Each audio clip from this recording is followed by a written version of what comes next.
कृषि दर्शन कृषि दर्शन कृषि दर्शन कृषि दर्शन कृषि दर्शन कृषि दर्शन।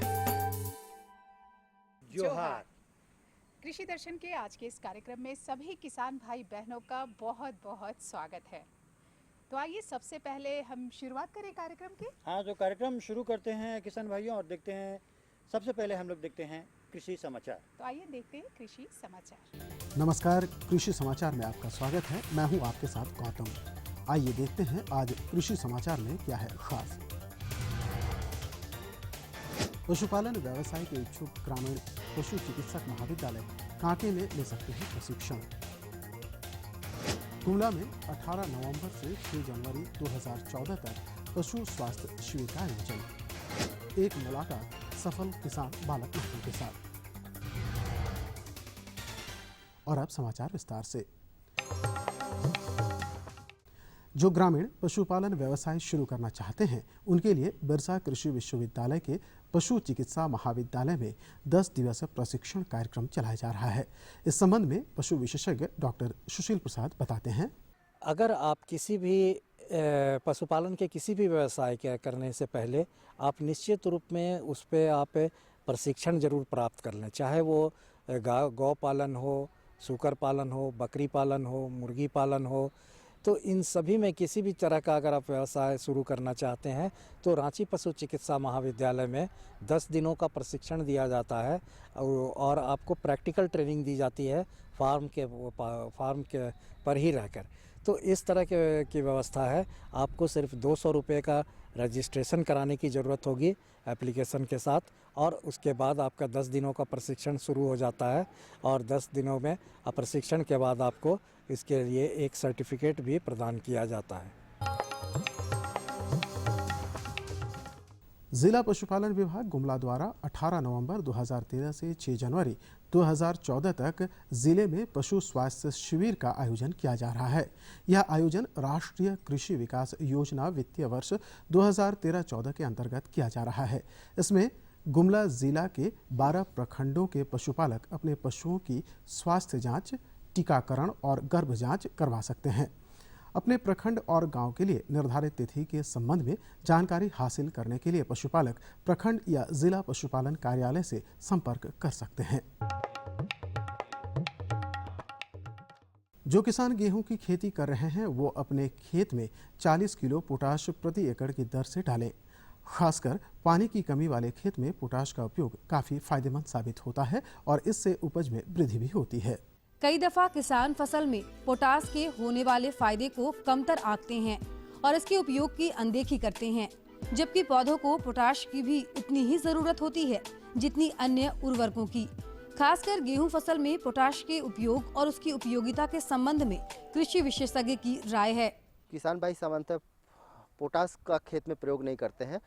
पोटाश पौधों के लिए जितना नाइट्रोजन ज़रूरत होता है उतना ही पोटाश भी उतने ही मात्रा में पोटाश भी पौधा लेता है। तो किसान भाइयों को चाहिए कि वो 40 किलोग्राम जैसा गेहूं में कृषि वैज्ञानिक कहते हैं कि 40 किलोग्राम पोटाश की मात्रा डालनी चाहिए। तो किसान भाइयों को उतनी पोटाश की मात्रा डालनी चाहिए, क्योंकि झारखंड जैसे क्लाइमेट में पोटाश ज़्यादातर ऑस्मो रेगुलेशन होता है तथा वाटर जब जहाँ पे कमी होती है वहाँ पे बहुत पानी की कमी होने के समय पोटाश बहुत महत्वपूर्ण उसका योगदान होता है। तो पोटाश का अगर वो 40 किलोग्राम की दर से प्रयोग कर रहे हैं तो किसान भाइयों को अच्छा उत्पादन प्राप्त होगा।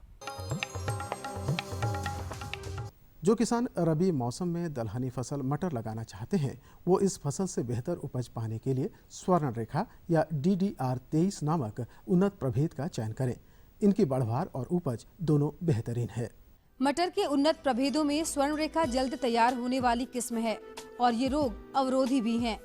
ये 90 दिन में परिपक्व हो जाती है। स्वर्ण रेखा की उत्पादन क्षमता 90 क्विंटल हरी छेमी प्रति हेक्टेयर है।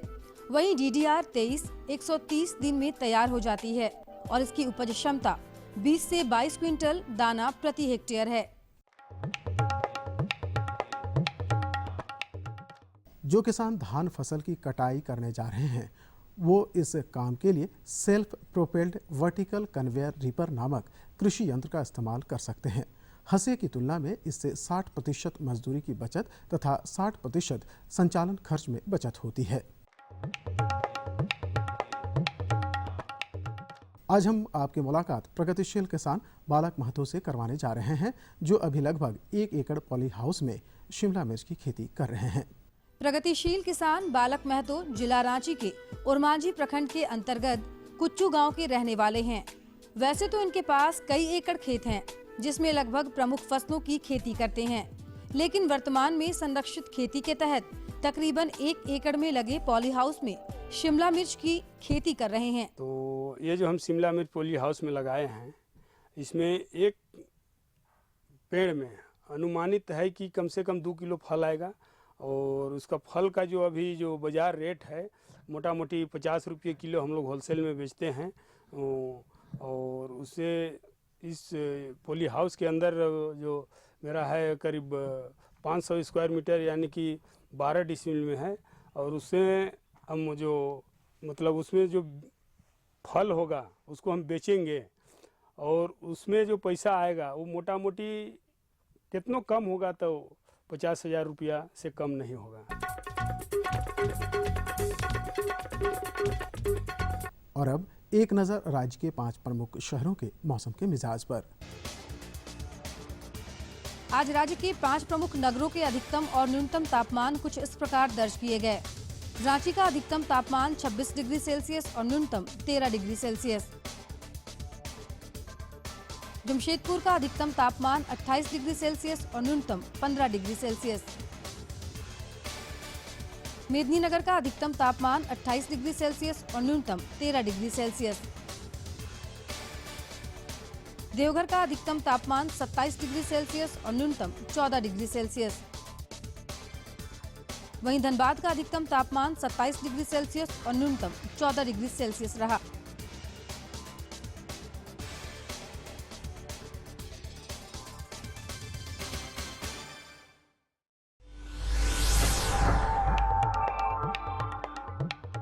और मंडी भाव में आइए नजर डालते हैं अनाजों के भाव पर। आज कृषि उत्पाद बाजार समिति पंडरा रांची में विभिन्न खाद्यान्नों के थोक भाव कुछ इस प्रकार दर्ज किए गए।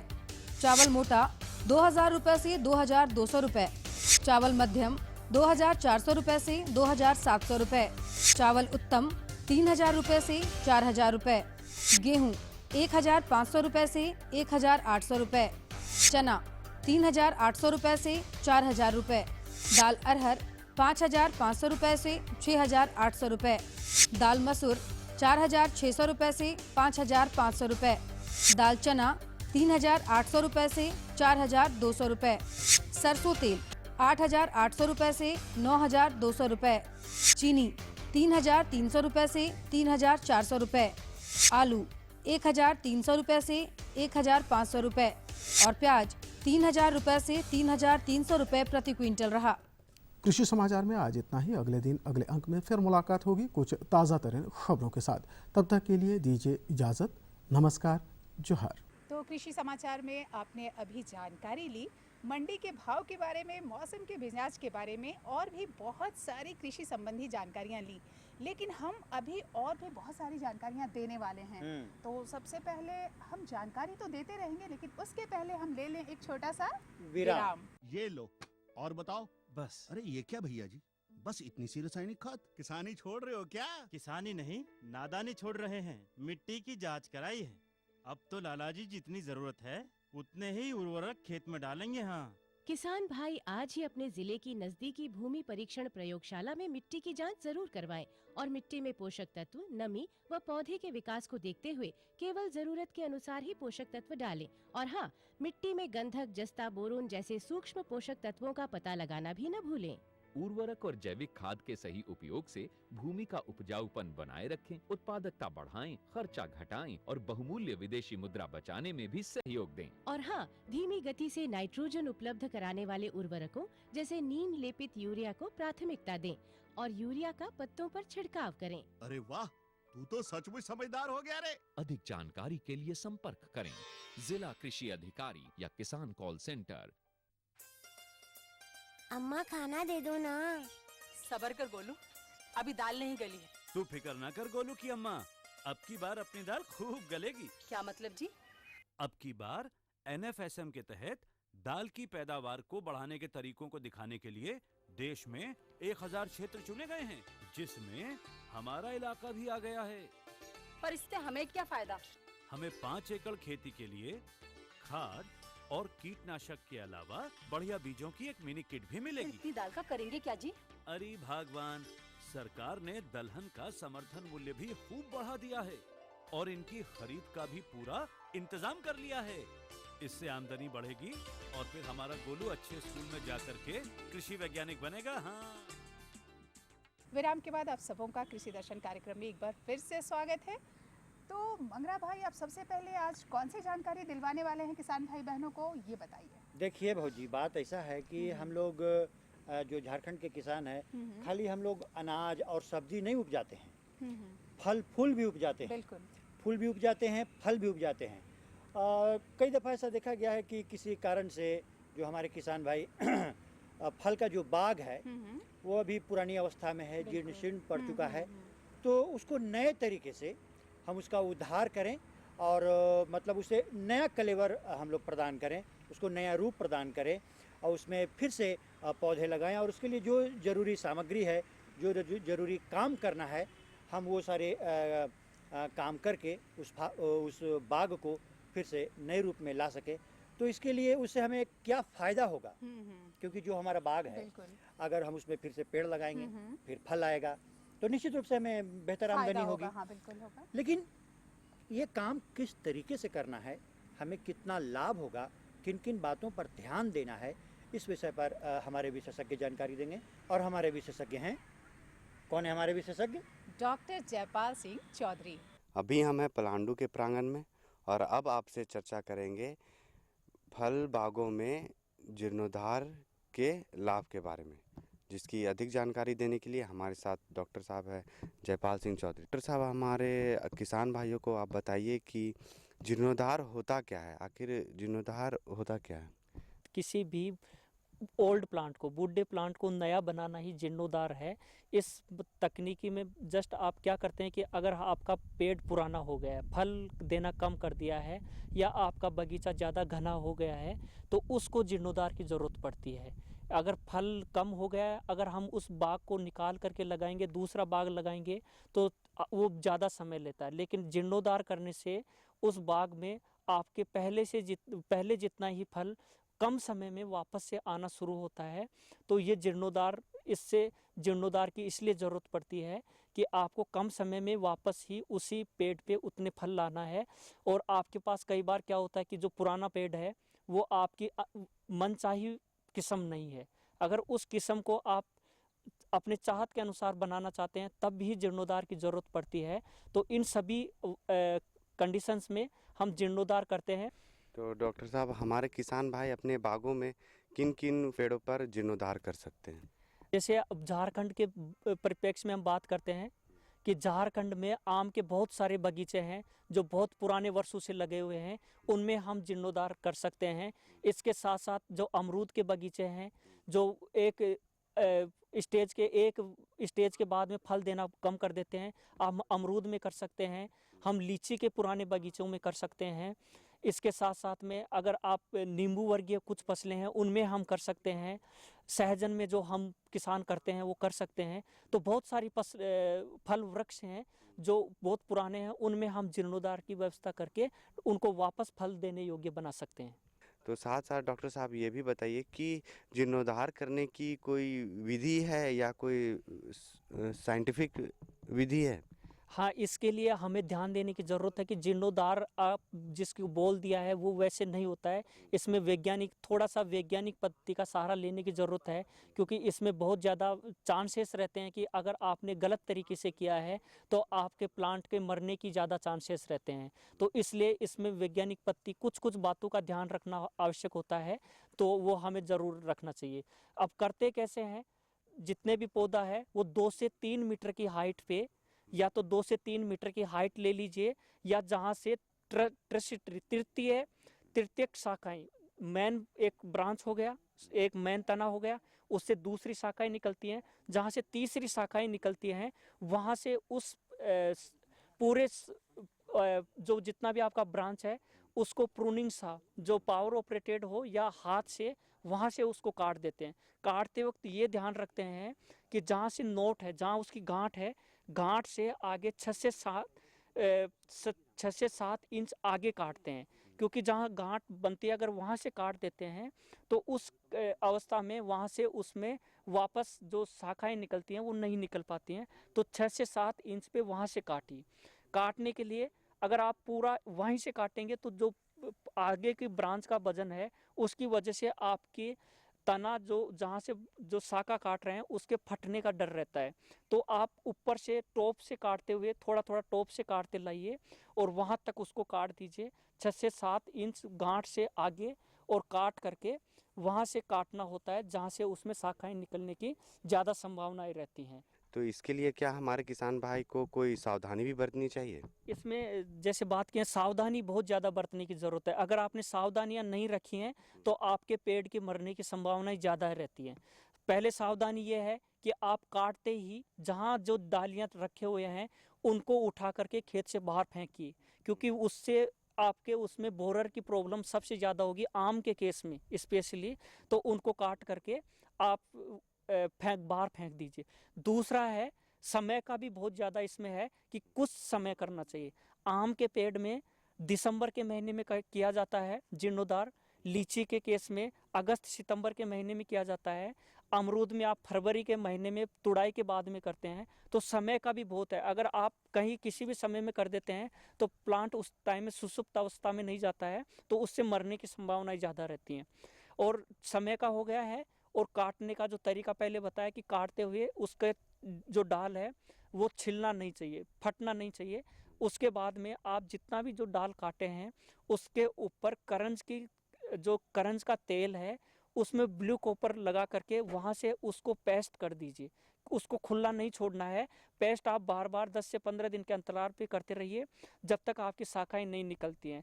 और पूरे प्लांट को आप चूना से कवर कर दीजिए, क्योंकि उसमें जो वाष्पोत्सर्जन होगा उसकी वजह से पौधे के मरने की संभावनाएं ज़्यादा रहती हैं। तो पूरे प्लांट को चूने से कवर कर दीजिए। और तीसरी बात, महत्वपूर्ण बात यह है कि उसमें नियमित अंतराल पे सिंचाई की बहुत ज़्यादा ज़रूरत पड़ती है। आप सिंचाई 7 दिन के अंतराल पे सिंचाई करते रहिए। और नमी बनाए रखने के लिए उसमें घास एवं पुआल से ढक दीजिए, तो उसको मल्च के रूप में काम करेगा और नमी बनी रहेगी।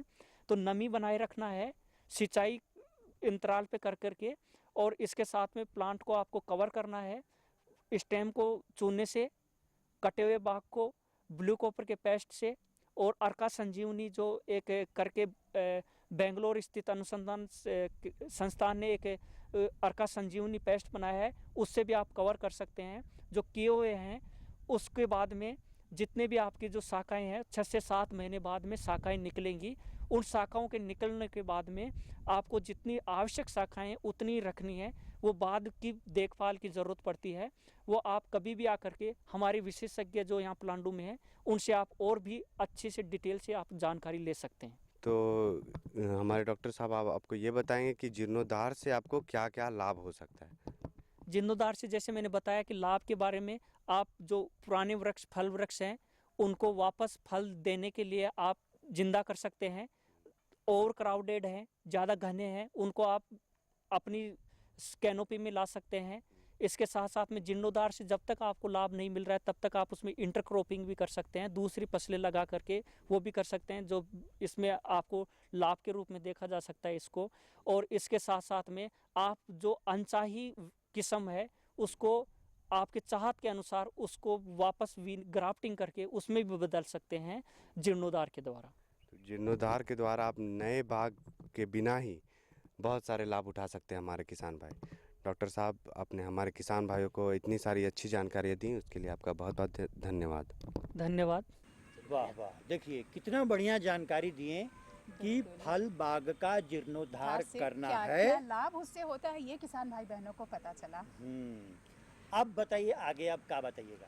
भाई आगे आपने आज फल के जीर्णोद्धार के बारे में, फल बाग के जीर्णोद्धार के बारे में किसान भाई बहनों को बताया। तो साथ ही साथ अब धान की फसल तो कट चुकी है, तो इसके बाद अभी गेहूं, चना, मक्का, ये सारी फसलें लग रही है। तो गेहूं भी लगता है, लेकिन अभी रबी के मौसम में कई दलहनी फसलें लगाई जाती हैं, लेकिन उसमें से सबसे खास है चना। बिल्कुल। तो चना में चना की कौन कौन सी उन्नत किस्में होती हैं? चना तो है, लेकिन हमारे बहुत सारे किसान भाई बहनों को ये नहीं जानकारी होती है कि कौन सी किस्में हम लगाएं और उसकी कैसे वैज्ञानिक खेती की जाए। इस विषय पर आज हम अपने विशेषज्ञ से आपको जानकारी दिलवाएंगे। और हमारे विशेषज्ञ हैं डॉक्टर एस कर्मकार। और आज हम चर्चा करने के लिए आए हैं चना के बारे में, और हम चर्चा करेंगे कि चना की वैज्ञानिक तरीके से कैसे बुआई होती है और चना की कौन कौन सी उन्नत किस्में हैं। और ये तमाम जानकारियाँ देने के लिए हमारे बीच मौजूद है डॉक्टर एस कर्मकार। हमारे किसान भाई काफ़ी जानकारियाँ तो रखते ही हैं। चना एक हमारा बहुत ही ऐसा फसल है जो कि सभी कोई लगाते हैं, लेकिन चने की जो है पारंपरिक और एक वैज्ञानिक विधि होती है। तो वैज्ञानिक तरीके से कैसे बुआई की जाती है और इसकी उन्नत कौन कौन सी किस्म है, इसके बारे में बताएं। चना का खेती बहुत तेज़ी से बढ़ रहा है। करीब 1 लाख हेक्टेयर के करीब पहुंच गया है। तो इस पर काफ़ी ध्यान देना चाहिए और अच्छा से खेती करना चाहिए। तो सबसे पहले हम ये कहेंगे कि इसका उन्नत जो किस्में हैं, जो उनको हम पहले से चुनाव करें कि किस ज़मीन में, और इसको ज़मीन का तैयारी ठीक से कर ले। तो पहले हम बोलेंगे ज़मीन का तैयारी, और कुछ नहीं, किसान भाई तो बहुत अच्छा से ज़मीन का तैयारी कर ही लेते हैं। तो उसमें से एक ही चीज़ ध्यान देना चाहिए, ज़मीन अच्छा से समतल हो जाए, जबकि कोई पानी बारिश गिर जाए और इरिगेशन दे दे तो उस टाइम हमारा पानी कहीं जमा ना हो। तो इस टाइप का ज़मीन तैयार कर लेना चाहिए। और एक पहले तो कहेंगे धान उगने के बाद एक गहरी जुताई कर लेने से बहुत अच्छा होता है, उसके बाद ज़मीन तैयार करें। तो पहले जो हमारा प्रभेद है, उन्नत प्रभेद है, उस पर ध्यान दे। तो पहले हम बताएंगे चना 2 प्रकार के होते हैं, एक देसी और एक काबली। तो देसी में हमारा पूसा 256, अब ये समय से लगाने वाला है, और पूसा 372, ये थोड़ा सा देर तक लगा सकते। और जो KPG 59, ये भी बहुत अच्छा है, इसको भी हम चुनाव कर सकते हैं। और जो काबुली है उसमें HK 94-134 और काक 2 और ICC V2 जो कि सेता नाम से परिचित है।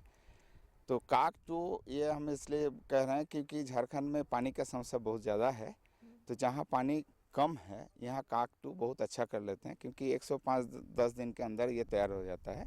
और बाकी सब किस्में तो हमारा 130-35-40 दिन लग जाता है। तो जहाँ पानी का कमी है वहाँ तो काक 2 चुनाव करने से बहुत अच्छा रहेगा। तो इसको हम कैसे लगाए, इस पर भी हमको ध्यान देना चाहिए। हम लोग को ये देखना चाहिए, अक्सर हम लोग किसान भाई जल्दी ज़मीन तैयार करके छीट देते हैं, ऐसा ना करें। वो अच्छा ज़मीन तैयार करने के बाद वो लाइन में लगाए, और 30 सेंटीमीटर एक लाइन से दूसरा लाइन का दूरी होना चाहिए 30 सेंटीमीटर। जब बीज गिराए हमारा ख्याल रखना चाहिए 8 से 10 सेंटीमीटर दूरी पर हमारा बीज गिराते रहे। तो उसका जब हम ये तो हमारा बीज लगाने का विधि बता रहे हैं, लेकिन अच्छा पैदावार लेने के लिए हमको अच्छा खाद भी प्रयोग करना चाहिए और बीज को अच्छा से शोधन भी कर लेना चाहिए। तो खाद के जब प्रयोग करने जाएंगे उसका सीधा हिसाब यही है कि DAP 100 किलोग्राम मतलब 1 क्विंटल प्रति हेक्टेयर के दर से, और म्यूरेट ऑफ पोटास 35 से 40 किलोग्राम हमको प्रयोग करना चाहिए। ये तो साधारण तौर पर हम देते हैं, लेकिन सल्फर के लिए भी हमको अगर ज़मीन में हम दे देते हैं तो पैदावार और उससे बढ़ जाता है। तो उसके लिए फॉस्फोजिप्सम 125-30 किलोग्राम का ज़रूरत पड़ता है, या जिप्सम 200 किलोग्राम का ज़रूरत पड़ता है, ये भी हम दे देते हैं तो अच्छा होता है। तो ये हमको ख्याल रखना चाहिए। जैसा हमारा लाइन खुल गया है उसके बाद हमको खाद गिरा देना चाहिए, उसके बाद ही बीज गिराए। तो इसका साथ साथ और एक चीज़ हमको ध्यान देना चाहिए, झारखंड का मिट्टी जनरली बहुत अम्लीय होता है, तो इस पर हमको ध्यान देना चाहिए, जो कि चूना भी हमको अप्लाई करना चाहिए। वही कूड़ में हमको देना है, करीब 3 से 4 क्विंटल प्रति हेक्टेयर के दर से हम चूना दे दे, उसके बाद हम खाद गिराए, उसके बाद बीज गिराए, उसके बाद ढक दे। और ये भी देखना चाहिए कि हमारा बीज ज़्यादा गहरा में ना जाए। और दोनों में देसी और जो काबुली प्रभेद के बारे में हमने बताया, इस पर थोड़ा सा अमल करें तो और अच्छा हमारा उसमें हमारा पौधा का संख्या ठीक ठाक मिलता है। जो कि जो काबुली वैरायटी है वो बहुत सेंसिटिव होता है, केवल थोड़ा सा उष्ण पानी में 3-4 घंटा बीज को हम भिगवा के रख दें, उसके बाद हम उस बीज को शोधन करें तो इसमें हमारा जर्मिनेशन बहुत अच्छा होता है और हमारा पैदावार भी बहुत अच्छा हो जाता है। डॉक्टर साहब, आप जानना चाहेंगे और हमारे किसान भाई भी जानना चाहेंगे कि पारंपरिक तरीके से वो खेती कर रहे हैं, मतलब चना के बारे में, लेकिन अभी वैज्ञानिक तरीके से भी लोग करना चाहते हैं, उसकी बुआई में किन किन बातों का खास ध्यान रखा जाता है, उसके बारे में बताएं। अभी हमने बताया, जो पहले तो एक चीज़ ध्यान रखे, जो ज़मीन को हम समतल करें, जिसमें कि पानी किसी भी तरीके से जमाव ना हो।